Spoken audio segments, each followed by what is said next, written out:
వారిని దెబ్బతీయటానికి జగమంతా కొలిచేటువంటి శ్రీ మహావిష్ణువుని వాడుకొని శిశుపాలుడే సిగ్గుపడేలా, కంసుడే చెవులు మూసుకునేలా, సమస్త రాక్షసులు నోరు వెళ్లబెట్టేలా చంద్రబాబు నాయుడు గారు తన మాటలతో, చేష్టలతో, తన వంత పాడేటువంటి పత్రికలు, ప్రసార మాధ్యమాలతో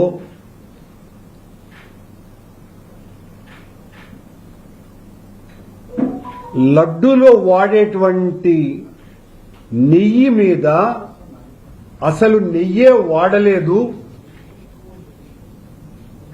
యానిమల్ ఫ్యాట్ వాడారు అని ఆయన మాట్లాడడం జరిగింది 18వ తారీఖు సెప్టెంబర్న. అంతకు పూర్వం జూలై నెల 20వ తారీఖున ఈవో శ్యామలరావు గారు వెజిటబుల్ ఆయిల్ కలిసింది అని చాలా స్పష్టంగా ప్రెస్ మీట్ లో పెట్టాడు. ఎప్పుడైతే చంద్రబాబు నాయుడు గారు ఈ మాట మాట్లాడాడో 18వ తారీఖు సెప్టెంబర్ 2024న, వెంటనే 23వ తారీఖున అదే శ్యామలరావు గారు యానిమల్ ఫ్యాట్ కలిసినట్టుగా ఉన్నదినని వీళ్ల బెదిరింపులకు బెదిరి ఆయన మాట్లాడినారు. పురాణ కాలంలో మహర్షులు యజ్ఞం చేస్తుంటే రాక్షసులు అందులో మద్య మాంసాలు కలిపారు అనేటువంటి కథలు మనం ఎన్నింటినో విన్నాం.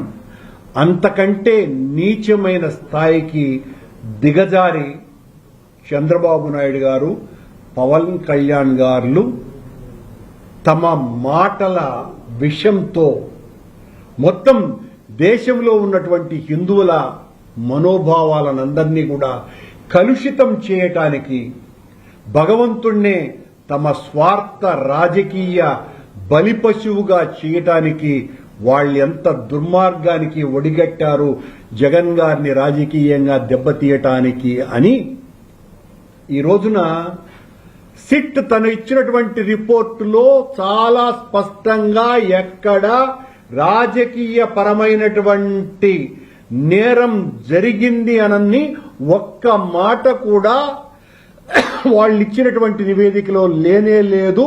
తద్వారా పూర్తిగా స్పష్టీకరమైంది లోకానికంతా కూడా. సిట్ తన నివేదికలో కోర్టుకు సమర్పించిన దాంట్లో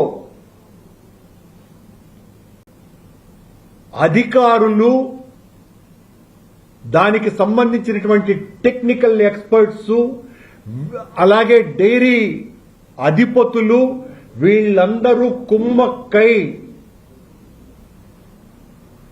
నెయ్యిని, పామ్ ఆయిల్ ని, అంటే వెజిటబుల్ ఆయిల్స్ ని కలిపి నెయ్యిగా మార్చినారు అన్నదే సిబిఐ ఇచ్చినటువంటి రిపోర్ట్. ఇక్కడి నుంచి నేను స్పష్టీకరించదలుచుకున్నాను.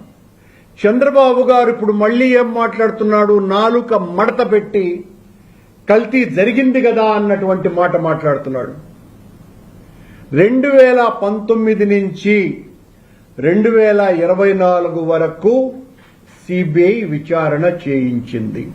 దీనికి సంబంధించి ఆ విచారణ చేయించమని సుప్రీంకోర్టుకు వెళ్లిందే మా పూర్వ అధ్యక్షుడైనటువంటి వైవి సుబ్బారెడ్డి గారు.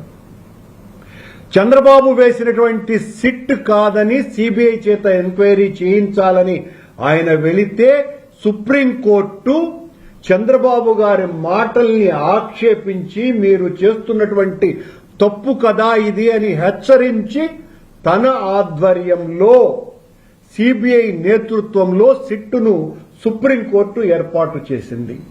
చంద్రబాబు ఏర్పాటు చేసినటువంటి సిట్టే నివేదిక ఇచ్చి ఉంటే మొన్న గదా కొండ మీద మందు బాటిళ్లు దొరికితే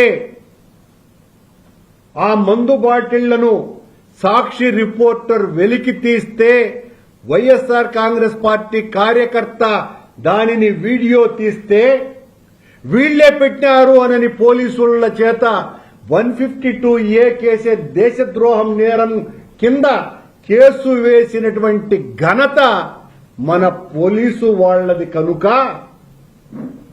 సుప్రీంకోర్టు సిబిఐని వేసింది. మా సుబ్బారెడ్డి సుప్రీంకోర్టును ఆశ్రయించినాడు.